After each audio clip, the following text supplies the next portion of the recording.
at that time, back in the 68, 72 period of time, there were three major federal programs going on that all displaced people from housing in the city of Camden. There was code enforcement, which was simply the existing building codes, but efforts to enforce those codes to require upgrades to meet minimum levels of housing. There was urban renewal, which was literally taking down old buildings and supposedly making ready for new stuff. And there was housing, highways. I-676 was an interstate highway that went right across South Camden up to the Ben Franklin Bridge. And those three programs all were federally funded and all had federal regulations that said if you're going to remove people from housing, you've got to supply replacement housing. You can't just kill the housing and say to people, go where you have to go. You have to provide alternative housing.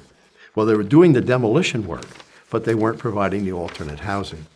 And that's where Pete O'Connor's group came in. And they instituted a major federal lawsuit. It never really reached the point of a decision like the other cases I've mentioned, or the Mount Laurel case later. It was federal litigation, but it was designed to bring a stop to the displacement of poor people until alternate housing could be provided as required by federal law. Well, the federal judge bought into the argument because it was so very clear. Once you understood the regulations, it was clear. And so the judge stopped all three federal programs in the city of Camden. Well, the mayor was outraged. And he appealed to his congressman. And at that point, Spiro Agnew was the vice president under Nixon. And Agnew, like so many vice presidents, really had nothing to do. And the president said, well, look, you be in charge of intergovernmental relations. That was his assignment. So he wanders up to Camden as the mayor was complaining bitterly about this federally funded legal program stopping other federal programs from doing what they're supposed to do to rehab Camden. And the vice president listened to only one side of it, and he said, this is outrageous that the federal government is doing this to the federal government.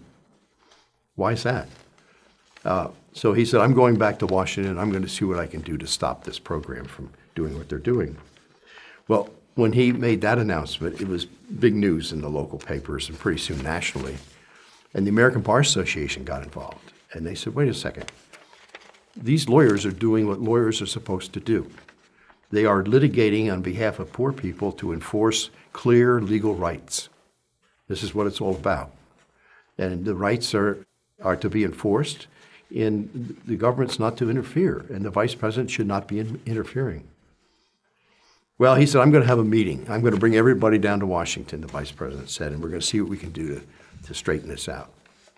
So I was called down as the director. Peter O'Connor wanted to go and have a big fight with the vice president. And I said, no, you're too important. You're doing what you need to do. Let me go down and I'll be the one that meets with the vice president. And the national director of the Legal Services Program, Fred Speaker, was there.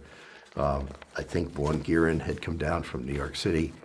So we had a troop, plus the American Bar Association was there with a representative, an attorney that I later got to know really well and highly admired. He was from New Mexico.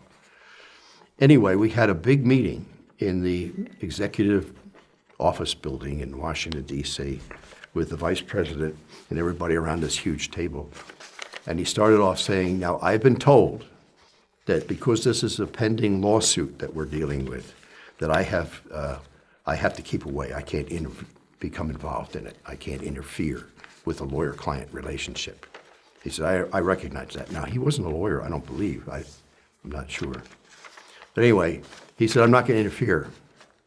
But having said that, he then said, and what can we do to get this thing resolved? You know, I'm going to try to twist arms here. So it came to nothing. I mean, he wasn't able to stop anything. And eventually, the restraining order stuck, and the city began to work on alternate housing. There was no way they were going to create enough housing to take up what the need was, but it was a start. And they began to produce some actual housing, and jobs were created that were involved in the construction part of things. And it was really I think in the long run, it was a very positive thing. But it was the kind of thing that got legal services in trouble.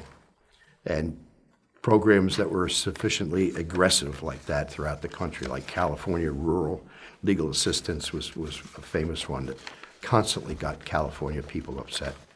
Well, these kind of things are upsetting, and they are massive if they continue. And out of that, of course, came the Legal Services Corporation as a response to the battles that the legal services program was having, and then regulations from the Legal Services Corporation to try to limit the activity of the legal services lawyers to individual case stuff, not this test case litigation and big